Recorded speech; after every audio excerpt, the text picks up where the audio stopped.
উত্তর ত্রিপুরা জেলার ধর্মনগরে রবিবার বার অ্যাসোসিয়েশনের অডিটোরিয়ামে লিটল ম্যাগাজিনগুলোর উদ্যোগে সাহিত্য সাংস্কৃতিক অনুষ্ঠান কবি প্রণাম অনুষ্ঠিত হয়।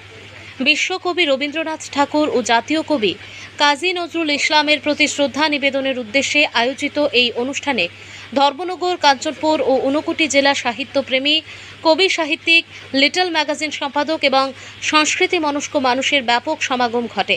উদ্বোধনী সঙ্গীতের মধ্য দিয়ে অনুষ্ঠানের সূচনা করা হয়। পরে কবিতা পাঠ, গান, আবৃত্তি, সাহিত্য আলোচনা এবং বিভিন্ন সাংস্কৃতিক পরিবেশনার মাধ্যমে রবীন্দ্রনাথ ও নজরুলের সাহিত্য কর্ম, মানবতাবাদী চিন্তাধারা এবং বাংলা সাহিত্য বিকাশে লিটল ম্যাগাজিনের অবদান তুলে ধরা হয়। অনুষ্ঠানে উপস্থিত অতিথিরা দুই মহান কবির প্রতিকৃতিতে মাল্যদান ও পুষ্পার্ঘ্য অর্পণ করে শ্রদ্ধা জানান।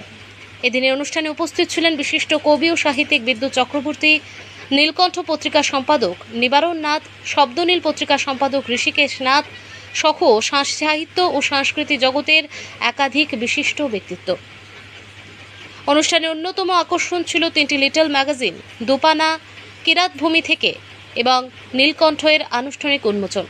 উদ্যোক্তাদের মধ্যে কবি, সাহিত্যিক ও সংস্কৃতি মনস্ক মানুষদের একত্রিত করে বাংলা সাহিত্য ও সংস্কৃতির সমৃদ্ধ ঐতিহ্য নতুন প্রজন্মের কাছে পৌঁছে দেওয়াই এই উদ্যোগের মূল উদ্দেশ্য।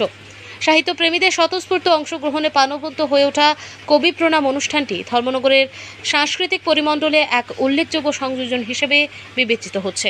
ধর্মনগর প্রতিনিধির রিপোর্ট, প্রতিদিন ত্রিপুরা।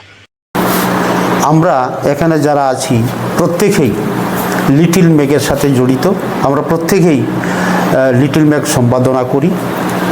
আমরা চিন্তা করেছি যে রবীন্দ্রনাথ এবং নজরুলকে নিয়ে আমরা অন্ততপক্ষে একটা দিন তাদেরকে স্মরণ করি, তাদেরকে আমরা শ্রদ্ধা জানাই। সেই মতে আজকে আমাদের এই আয়োজন। এখানে প্রায় ধর্মনগর এবং ঊনকোটি জেলার মিলিয়ে মোট 15টি লিটল ম্যাগ উদযাপনে অংশগ্রহণ করেছে। তো আজকে আমরা এখানে রবীন্দ্রনাথকে শ্রদ্ধা জানাবো, নজরুলকে শ্রদ্ধা জানাবো, তাদের নিয়ে আমরা আলোচনা করব। সেই সাথে আমরা লিটল ম্যাগের সাথে সংযুক্ত যারা আছেন, যেমন প্রকাশক, উপদেষ্টা মণ্ডলী কিংবা সহ সম্পাদক, সবাইকে নিয়েই আমাদের আজকের অনুষ্ঠান।